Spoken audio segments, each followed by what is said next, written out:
निफाड तालुक्यातील वाकद परिसरात द्राक्षबागेत अज्ञात व्यक्तीकडून तणनाशक फवारणी करण्यात आल्याचा गंभीर प्रकार समोर आला आहे। यामुळे शेतकऱ्यांचं मोठ्या प्रमाणात आर्थिक नुकसान झाल्याची घटना उघडकीस आली आहे। या प्रकरणी संबंधित शेतकऱ्यांनी लासलगाव पोलीस ठाण्यात तक्रार अर्ज दाखल केला असून परिसरातील द्राक्ष उत्पादकांमध्ये भीती आणि संतापाचं वातावरण निर्माण झालंय।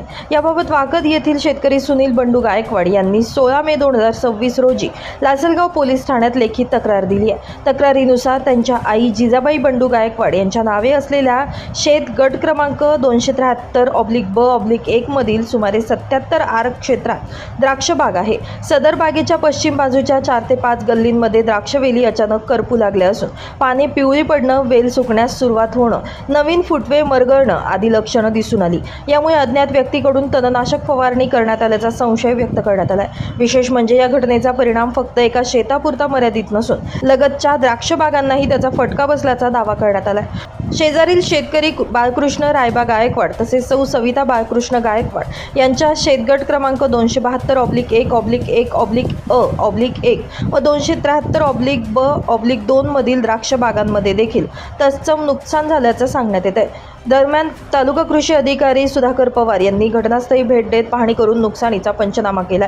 या प्रकरणात वापरण्यात आलेले तणनाशक कोणतं होतं, सर्व बागांमध्ये आढळलेले रासायनिक अंश एकसमान आहेत का, तसेच नेमकं नुकसान कोणत्या कारणामुळे झालं याची कृषी विभागामार्फत वैज्ञानिक तपासणी करण्यात यावी अशी मागणी संबंधित शेतकऱ्यांकडून करण्यात आली आहे। द्राक्ष बाग ही अत्यंत खर्चिक आणि संवेदनशील पिकांपैकी एक मानली जाते। द्राक्ष उत्पादनासाठी शेतकऱ्यांना मोठ्या प्रमाणावर मेहनत, औषध फवारणी, पाणी व्यवस्थापन आणि आर्थिक गुंतवणूक करावी लागते। अशा परिस्थितीत अचानक झालेल्या या प्रकारामुळे शेतकऱ्यांचे लाखो रुपयांचे नुकसान होण्याची भीती व्यक्त केली जाते। आगामी हंगामावरही याचा परिणाम होण्याची शक्यता वर्तवली जाते।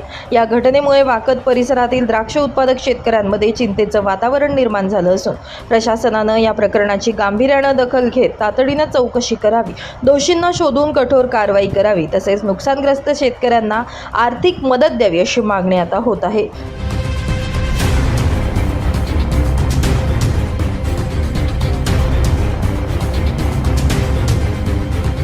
नाशिक माझा न्यूजसाठी प्रतिनिधी किरण कुमार आवारे, नाशिक।